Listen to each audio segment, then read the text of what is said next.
This video is going to be about Glen Davenport, who was found dead in Jacksonville, Florida in 1968.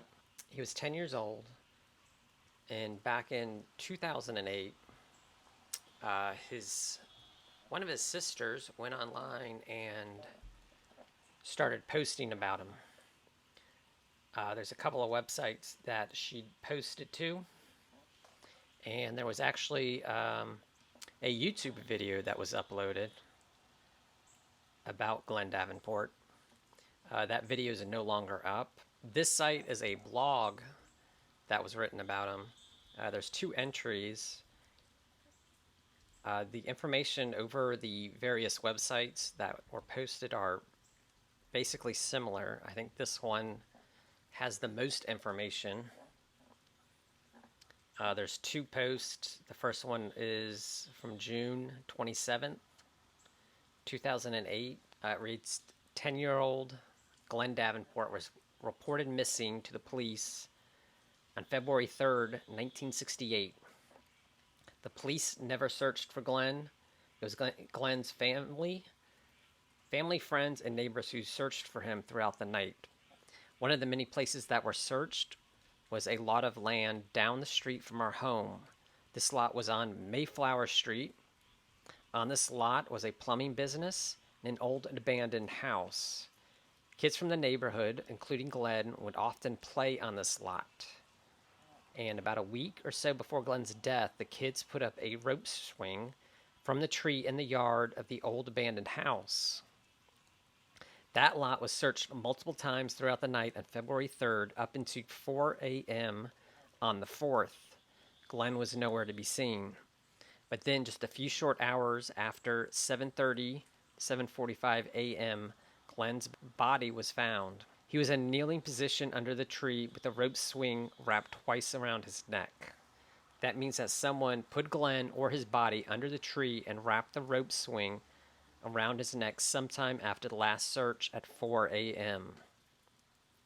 The first police officer or officers to arrive made statements that the rope was not tight enough to have killed Glen, and to my father, that rope is not what killed your boy.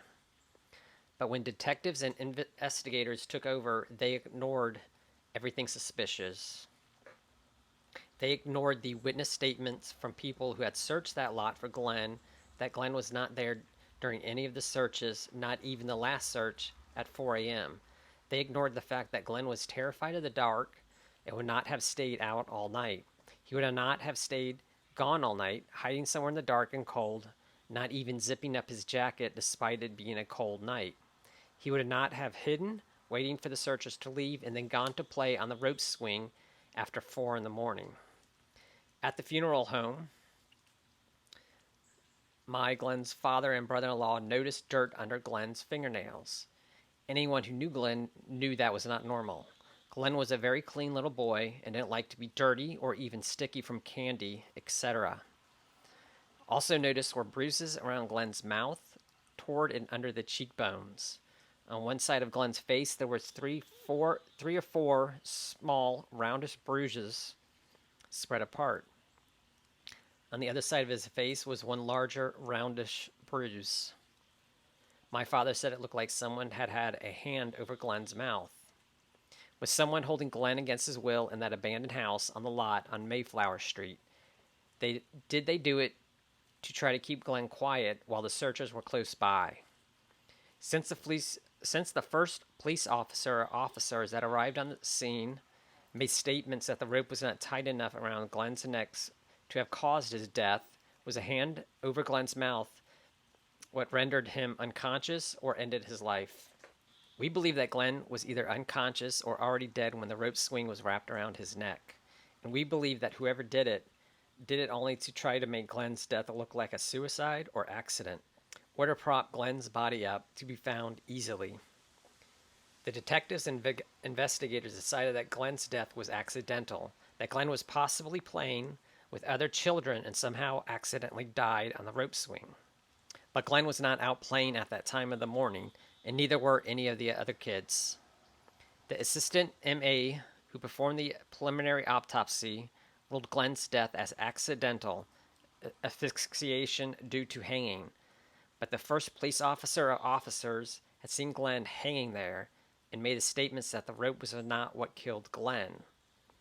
As it turns out, Glen's body was sent to be embalmed within 4 hours of being found, and that embalmment was done without the required signed release from someone in Glen's family from an embalmment to be done before an autopsy can be done. While my family thought Glen's body was at the ME's office awaiting autopsy, it was really at a funeral home being embalmed. Why was there a rush to have the body of a little boy who had been missing all night and then found in an area that had been searched just a few hours earlier embalmed, rather than a rush to have an autopsy done on that child's body?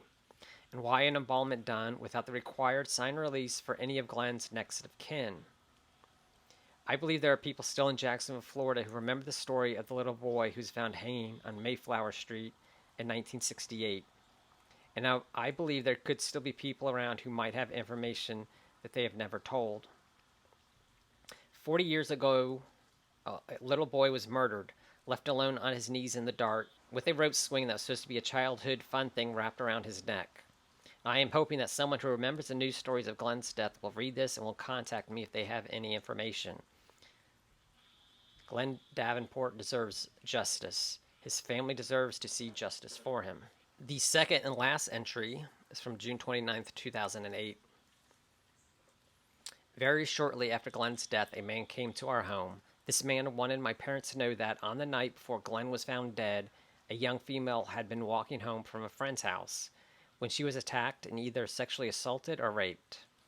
Now, this attack happened in the same general vicinity where Glen's body had been found. This man felt that the attack on this young female and Glen's death were very possibly connected, and he felt that it was very important that my parents try to talk to the young female and her parents. My parents did go to the home of the young female. Her parents were visibly distraught, the mother's eyes red and swollen from crying. But the parents would not allow my parents to talk to their daughter and told my parents that they did not want the attack on their daughter reported to the police. They were adamant about not wanting it reported. My parents had to leave that house that day with no information on the attack on the young female. They had to walk away, already so hurt about losing their youngest son, but now also knowing that there was someone who could have possibly given a description of the person or persons who have attacked the young female, but would not give that information. If this information and a description of the girl's attacker or attackers had been given to either my parents or the police, I believe there might have been a chance to at least question a suspect in the death of my little brother. I have never been able to understand how the parents of the young female could let my parents walk away from their home that day in 1968 with no information, no description, no hope. Those two parents still had their daughter, and although what happened to their daughter was horrible, at least they still had their daughter. My parents' little boy was dead.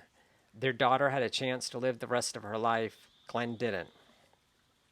How could they live with themselves?